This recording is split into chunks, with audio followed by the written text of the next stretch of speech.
पुस्तकांची ज्या आतुरतेने मी वाट बघतो, त्या आतुरतेने आणखीन कुठल्याच लेखकाची पुस्तकांची मी वाट बघत नाही, असं बिल गेट्स वॅक्लाव स्मिलबद्दल लिहितात.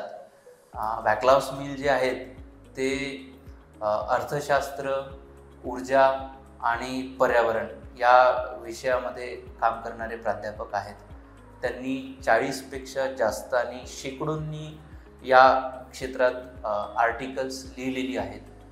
त्यांच्या लिखाणातनं नेहमीच ऊर्जा, पर्यावरण हे जे कॉम्प्लेक्स एरियाज आहेत, आपल्याला समजेल अशा भाषेत त्यांनी ते सांगण्याचा प्रयत्न केलेला आहे.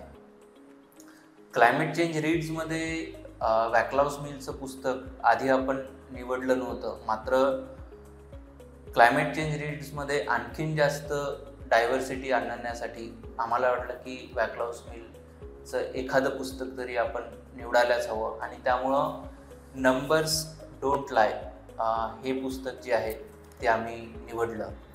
नंबर्स डोंट लायमध्ये वॅक्लाव स्मिल 71 अशा गोष्टींबद्दल लिहितात ज्या गोष्टींनी आपलं आजचं जग तयार केलं आहे.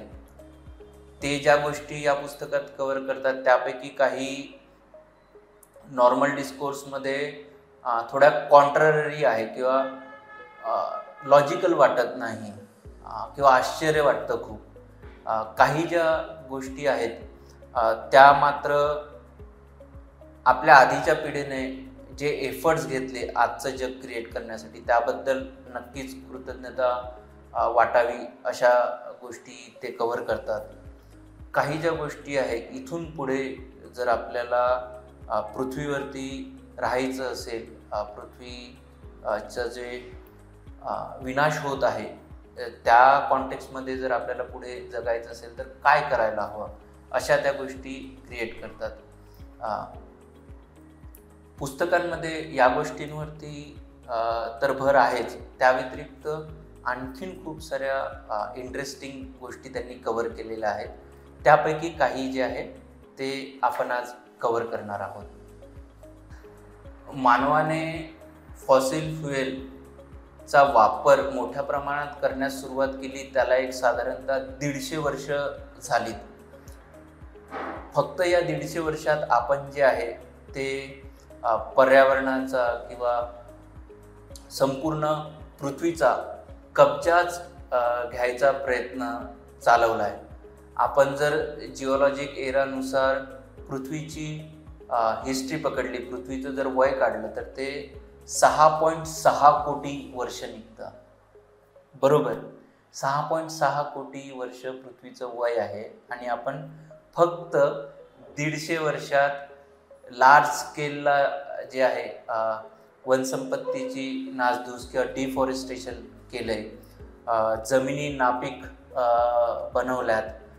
त्या व्यतिरिक्त इंडस्ट्री असेल, वाहतूक असेल, आपले घरं असतील, यातनं मोठ्या प्रमाणात पोल्युशन क्रिएट करायचं, ॲक्च्युली पोल्युशन क्रिएट केलं आहे आपण. आणि या पोल्युशनमुळेच आजच्या घडीला आपल्या वातावरणात कार्बनचं जे प्रमाण 19व्या शतकात फक्त 275 होतं ते आजच्या घडीला 415पेक्षा जास्त झालंय.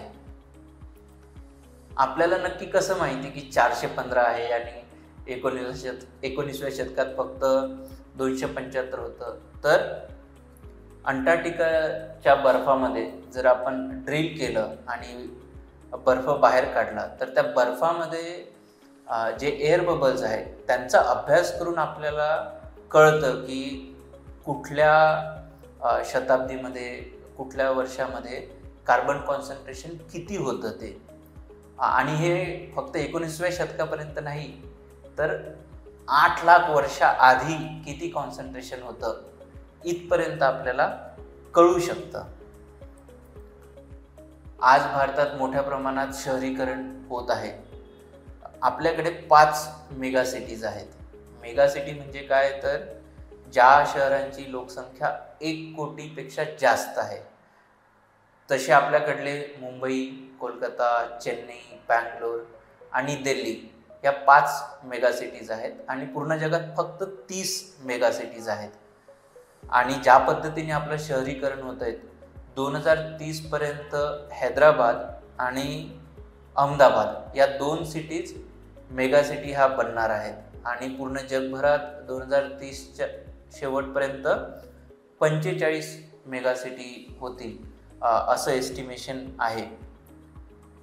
पण मात्र एवढ्या मोठ्या प्रमाणात जेव्हा शहरीकरण होतंय आणि जर आपण आपल्या शहरांची काळजी घेऊ नाही शकलो तर या मेगा सिटी ज्या आहेत त्या राहण्यायोग्य राहणार नाही. त्यामुळं खूप मोठ्या प्रमाणात इन्व्हेस्टमेंट जी आहे आपली आत्ताची शहरं राहण्यायोग्य बनवण्यासाठी होण्याची गरज आहे. सो ही इन्व्हेस्टमेंट कशा स्वरूपात असू शकतं तर ग्रीन मोबिलिटी आहे, ग्रीन इलेक्ट्रिसिटी आहे, त्यानंतर आपल्या शहराचं पाण्याची तहान भागवण्यासाठी लागणारं वॉटर प्लॅनिंग आहे, शहरातनं जो मोठ्या प्रमाणात कचरा निर्माण होतो याचं सस्टेनेबली मॅनेजमेंट करण्यासाठीच्या उपाययोजना आहेत.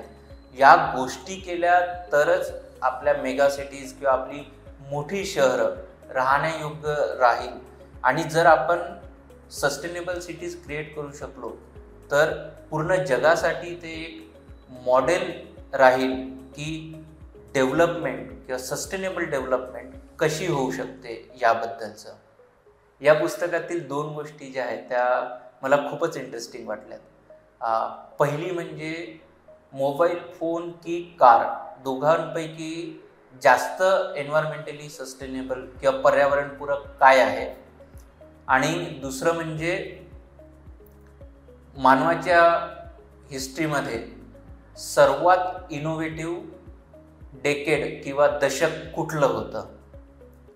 आज जे आपण कम्युनिकेट करतोय ते पॉसिबल होतंय इलेक्ट्रोमॅग्नेटिक वेव्हजमुळं. या वेव्ज सर्वात आधी पहिल्यांदा लॅबमध्ये तयार झाल्या 1880च्या दशकात. हर्ट्झ ज्याच्या नावाने आपण फ्रिक्वेन्सी पण मोजतो, त्यांनी ते लॅबमध्ये पहिल्यांदा इलेक्ट्रोमॅग्नेटिक वेव्ज तयार केलेल्या. फक्त इलेक्ट्रोमॅग्नेटिक वेव्हच नाही तर आज जी आपण लिफ्ट वापरतो, आज जी आपण हायड्रो इलेक्ट्रिक पॉवर वापरतो, आज ज्या आपण गॅस टर्बाईन्स वापरतो, जी कोका कोला आपल्यापैकी खूप लोक पितात, wall street journal specially business people जे नियतकालिक वाचतात, हे सगळे जे इन्व्हेन्शन्स आहेत हे सगळे 1880च्या दशकात झालेले आहेत. त्यामुळेच वॅकलाव स्मिल म्हणतात की माणसाची जर हिस्ट्री बघितली तर 1880चं दशक जे आहे ते सर्वात जास्त इनोव्हेटिव्ह होतं, कारण त्या डिकेडमध्ये त्या दशकात झालेल्या इन्व्हेन्शनमुळे आपलं आजचं जग अस्तित्वात आहे.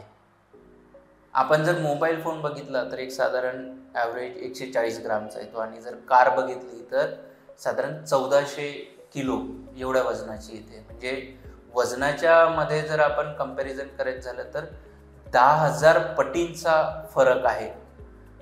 मात्र 2020ची जर आकडेवारी बघितली तर एक साधारण आपण 75 मिलियन म्हणजे 7.5 कोटी कार कंझ्युम केल्या, 1.75 मिलियन मोबाईल फोन आणि एक 355 मिलियनच्या जवळपास लॅपटॉप, टॅब असं सगळं आपण कंझ्युम केलं. तर जे इलेक्ट्रॉनिक डिव्हायसेस आहेत, मोबाईल, लॅपटॉप, टॅब, यांचं सगळ्यांचं वजन आणि जेवढ्या आपण कार मॅन्युफॅक्चर केल्यात त्यांचं सर्वांचं वजन यांना जर एकत्र आणलं आणि ह्या सर्वांना प्रोड्यूस करायसाठी जी एनर्जी आपल्याला लागली त्याचा जर विचार केला तर सगळ्या कार्स बनवायला जेवढी एनर्जी लागली आणि जेवढी एनर्जी मोबाईल फोन, टॅब आणि लॅपटॉप बनवायला लागली, यामध्ये फक्त 40% फरक आहे. बरोबर, फक्त 40. वजन जर बघितलं तर 10,000 पटींचा, पण मात्र जर एनर्जी बघितली तर फक्त 40% डिफरन्स आहे. हा जो थॉट एक्सपिरियन्स आहे वॅकलाव स्मिलने रन केला, तो एका मेजर अझम्पशनवर की मोबाईल फोन साधारण 2 वर्ष टिकेल आणि कार जी आहे ती 10 वर्ष साधारणतः टिकेल. म्हणून यामध्ये आपल्याला समजण्यासारखी एक जी गोष्ट आहे ती म्हणजे ज्या छोट्या गोष्टी मास लेवलला यूज होत आहेत त्यांचं जे कार्बन फुटप्रिंट आहे किंवा एनर्जी कन्झम्पशन आहे ते ॲग्रिगेट लेवलला खूप मोठं होतं. जसं मोबाईल फोन किंवा इलेक्ट्रॉनिक डिव्हायसेसची गोष्ट आहे तशीच फास्ट फॅशनची गोष्ट आहे. आपण 200 रुपये 300 रुपयाचं शर्ट टी शर्ट मास स्केलला जेव्हा वापरतोय तेव्हा आपण खूप मोठ्या प्रमाणात एनर्जी वापरतोय, खूप मोठ्या प्रमाणात कार्बन फुटप्रिंट क्रिएट करतोय. तर कुठेतरी ही गोष्ट लक्षात येण्यासाठी त्यांनी जे हे कार की मोबाईल फोन कुठलं जास्त एन्व्हायरमेंटली सस्टेनेबल आहे हा पर्टिक्युलर चॅप्टर जो आहे मला वाटतं खूप महत्त्वाचा आहे. पण या दोन गोष्टींव्यतिरिक्त भारताची ग्रोथ, भारत विरुद्ध चायना, अमोनियाने आपला ॲग्रिकल्चर सेक्टर कसा ट्रान्सफॉर्म केला, किंवा आपल्याला जी वीज इलेक्ट्रिसिटी घरी मिळते त्याची खरी किंमत काय, या गोष्टीसुद्धा मला खूप इंटरेस्टिंग वाटल्यात. नंबर्स डोंट लाय मधील प्रत्येक चॅप्टर जे आहे ते एक साधारण फक्त 3 ते 5 पानांचं आहे. प्रत्येक चॅप्टरमध्ये त्या गोष्टीशी निगडीत आणखीन ज्या वेगळ्या गोष्टी या पुस्तकात कव्हर झाल्या त्याच्या नोट्स दिल्यात. त्यामुळं एखादा चॅप्टर वाचताना आणखीन डिटेलमध्ये जायचं असेल किंवा त्याच्याशी निगडीत गोष्टी वाचायच्या असेल तर ते खूप सोपं पडतं. आणि या सगळ्या गोष्टी कुठलीही क्लिष्ट लँग्वेज न वापरता एक्सप्लेन केल्या आहेत. त्यामुळं मला वाटतं आपलं आजचं जग कसं शेप झालं आहे याची जर आपल्याला अंडरस्टँडिंग बिल्ड करायचं असेल तर नंबर्स डोंट लाय हे पुस्तक जे आहे नक्कीच वाचलं पाहिजे. Happy reading.